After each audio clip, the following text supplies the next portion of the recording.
Coming up on the show, the Sean Combs sex trafficking trial moves to a fourth week, but could its defendant be in line for a presidential pardon? We'll talk about that coming up. Plus a tragic scene in Boulder, Colorado that's now being investigated as a terroristic act. And for years, airline crew members haven't been screened at Atlanta's Hartsfield-Jackson International Airport, but now the TSA says that's about to change. This is The Take. Let's get it.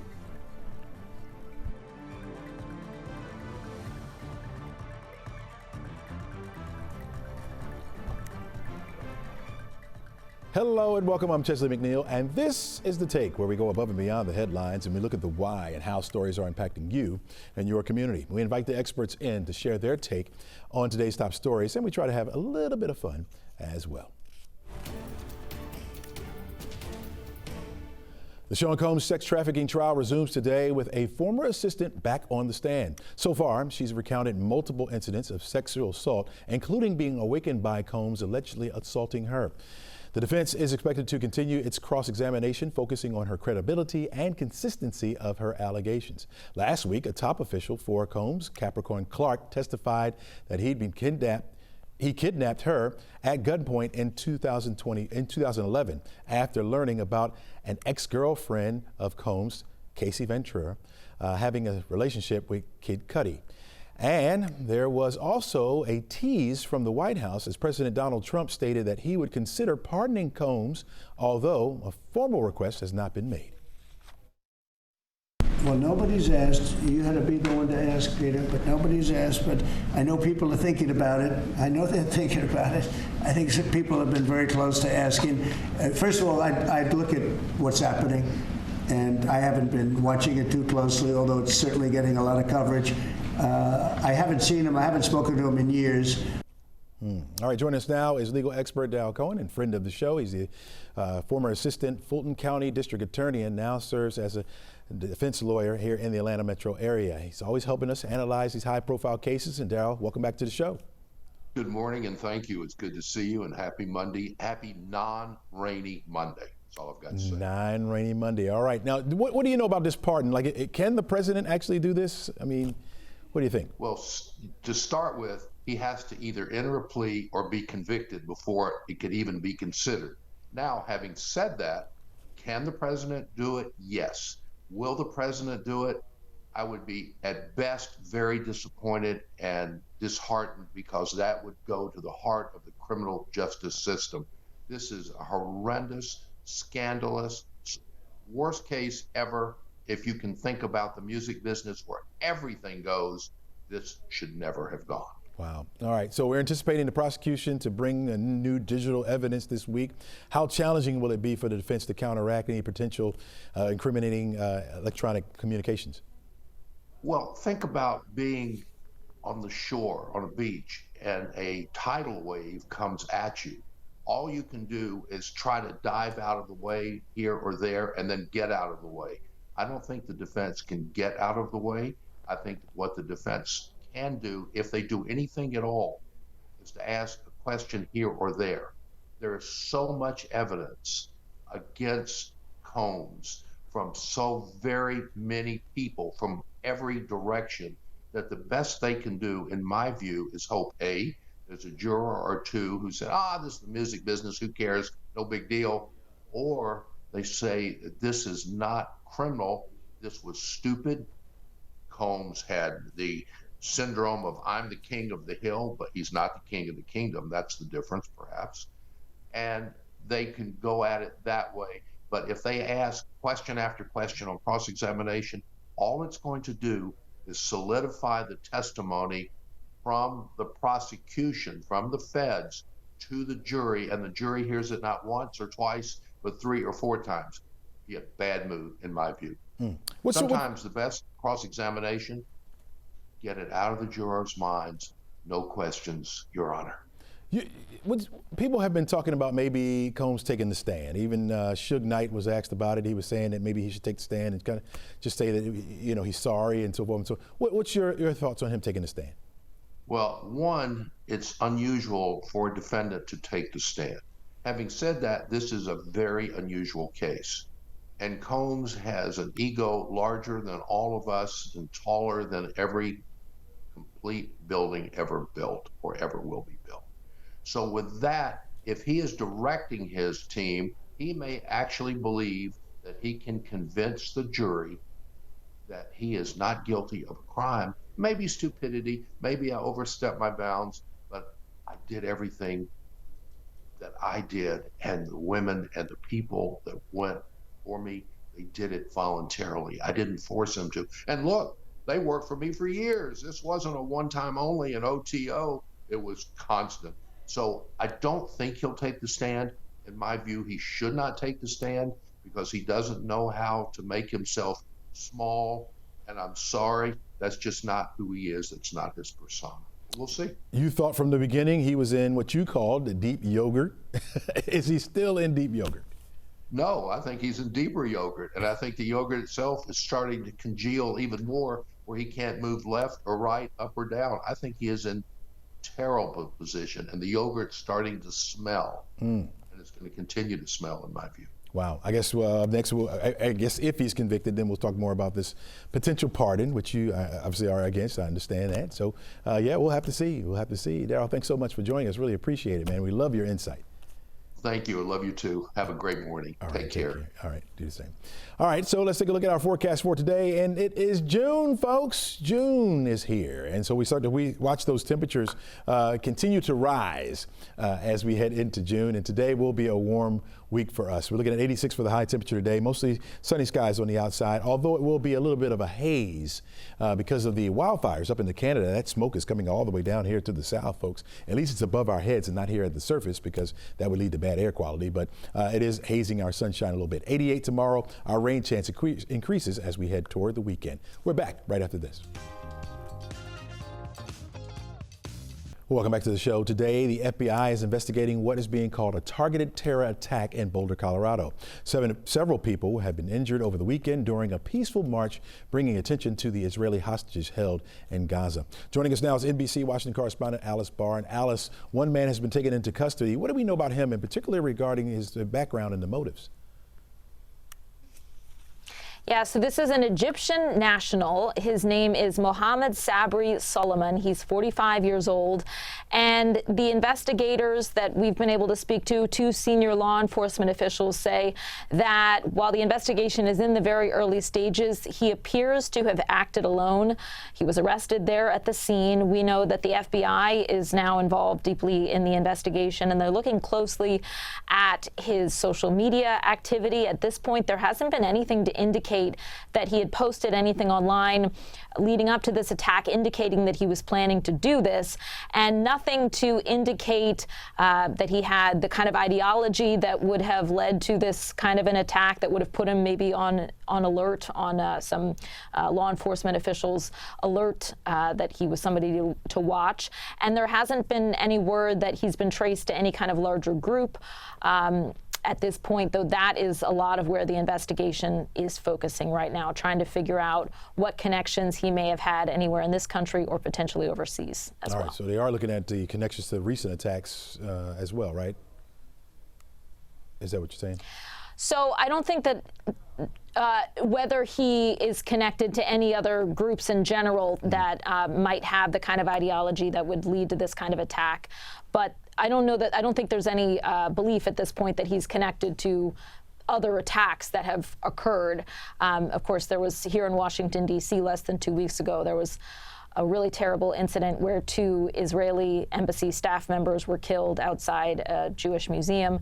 And in both of these instances, both in the attack in Boulder, Colorado from yesterday and the one less than 2 weeks ago here in D.C., the suspects, according to witnesses on the scene, and in videos that we've seen as well, they can be heard to be shouting "Free Palestine." And in the incident here in D.C., that suspect said that he did it for Palestine, that he did it for Gaza.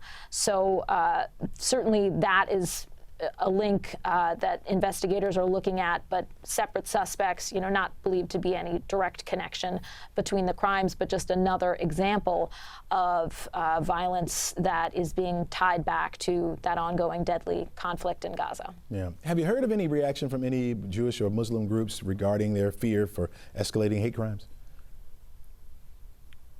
Oh, yeah, there's been a lot of reaction pouring in, certainly from different Jewish organizations, sounding the alarm about this attack and referencing also the one that I just mentioned here in Washington as, horrific attacks on peaceful demonstrators in Boulder that they were walking to commemorate and demand the release of hostages. That's from the American Council, the Israeli American Council CEO said that. The American Jewish Committee said that this incident represents another vile attack against Jews in America. We also heard from Israeli Prime Minister Benjamin Netanyahu, all talking about increases in anti-Semitism and hate crimes, anti-Semitic hate crimes that we know have been occurring more and more commonly, sadly, since the war in Gaza began.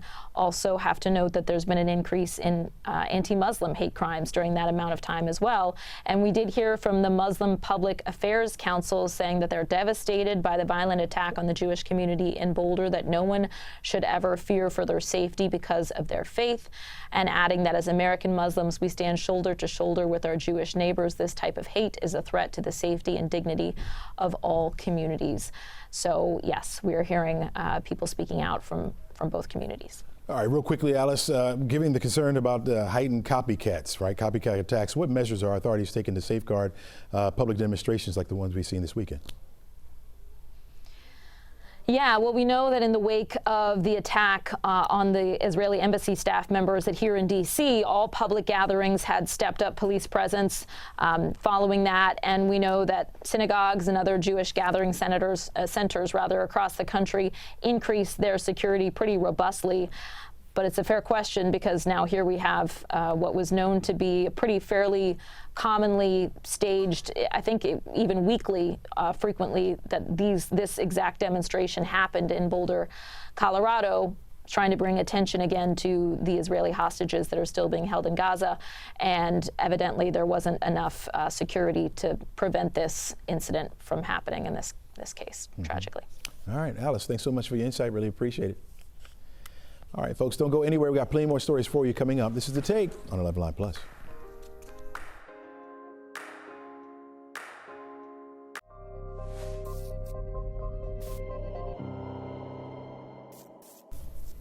Welcome back. You are taking a look at Atlanta's airport, where changes are coming to the way TSA screens pilots, flight attendants, and crew members. This comes after an 11Alive News investigates. Savannah Levins discovered airline crew members caught with weapons during a random screening at Hartsfield-Jackson. Savannah joins us now to take a look at this. And Savannah, what can you tell us about this?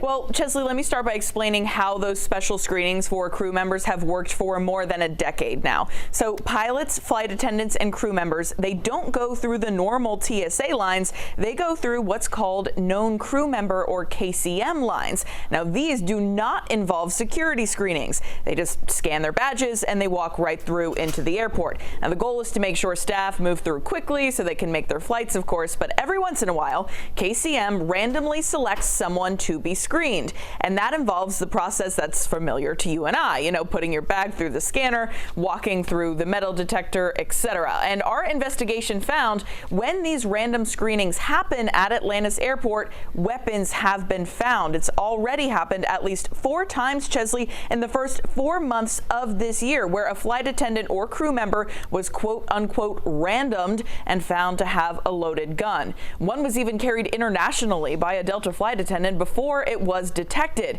Here's some body camera footage we obtained from that. Got a Delta flight attendant, wasn't screened, flew all the way to Santo Domingo, flew back to ATL from Santo Domingo. This time the randomized check came up and they discovered a firearm in her bag. Hopefully we'll never have this happen again, because I'm hoping this is going to change policy, because that's the most ludicrous thing I've ever heard, that known crew members don't get screened. Wow, I'm surprised by this, but it also sounds like the police officers were surprised by it as well, Savannah. Yeah, Chesley, that's true, and we've heard that concern a lot from police, TSA workers, and travelers who have expressed it just doesn't make sense to them, right, not to screen all crew members all the time. But we have learned that changes are now on the way. TSA spokesperson Mark Howell tells me the agency will officially end the KCM program by the end of 2025, and they'll be replacing it with a new crew member access point program. program. Now, Howell said he could not yet reveal specifics, but in a statement did confirm it will be a, quote, security improvement. I wonder, did you find out why they were not, was it just a trust matter or as to why the workers would go through or just a familiarity kind of a thing? Yeah, so KCM has been in place since 2011. It's kind of like an elevated pre-check where they don't have to get screened at all. It's kind of like, well, you're a trusted pilot or flight attendant, so we're just going to let you scan your badge and walk on through. But obviously there have been concerns because when they do get randomly selected, they're finding guns. So clearly weapons are being brought through, and then there's a whole other issue when they get brought internationally, Chesley, you know, like in that one case with the Delta flight attendant, the FBI had to get involved. So a lot of people think that this is a long time coming to start screening them a little bit more. I don't want to give away too much, but did you find out what is there a penalty for these workers that get caught with weapons? Yeah, so they're not arrested or they don't face criminal charges or anything like that. Most people don't, even just normal travelers, but they do have to face the same like TSA fines, and sometimes, you know, depending on the airline they work for, they might get let go and fired. It's kind of a case-by-case basis. Gotcha. I don't know if you know this or not, but are you aware of any incidences where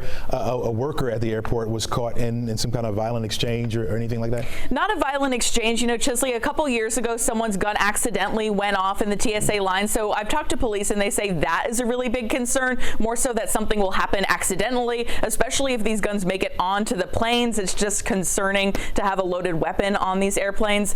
So that's more of the big concern. No, in recent years, instances of any violent exchanges with these staff members. All right, Savannah Levin's a very good report. I mean, I'm into it. I'm going to be watching. All right, thank you for joining us and bringing that to us. You can watch the full investigation right here on 11Alive Plus tonight at 6 and 11. I'll be watching. You should be too.